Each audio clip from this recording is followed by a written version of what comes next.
okulemberani gwantwala obanza akutwala anti otugambe tukuku ye gwantwala njagala oneegendereze mudda kusirwala busiwaza nze njoke ntambula enjoke nfuna agazibu nga mwe mutudde waka n'otulya luno kulya lumiira emmere lugira kulya kisero kiramba lulinga luvampaya bano betulaba mu TV ate nakugamba gwe kisandikoddemu amagezi naye wabulwamu amagezi agategeera kusirwala kugoberera mwana wange ani n'abakazi webatebeyakawasa webateba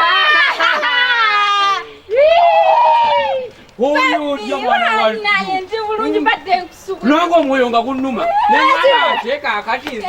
Timbo.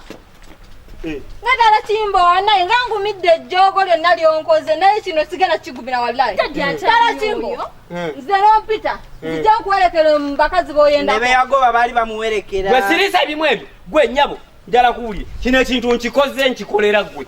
Kuba bakazi banno kye bayayaanira okulabako bawagenda olabe gy'ayenze sina kindi omukuumeko neme kubanga nzira mu kkubo nfuna omutawaana ate ne nzija ne nkulaga ne mujjawo omulabe gye ndaze onkuumeko kwe gamba obwenzi bwange bubeereko ababuwa ki eddaala kwe bulinyira tuulaawo nkuume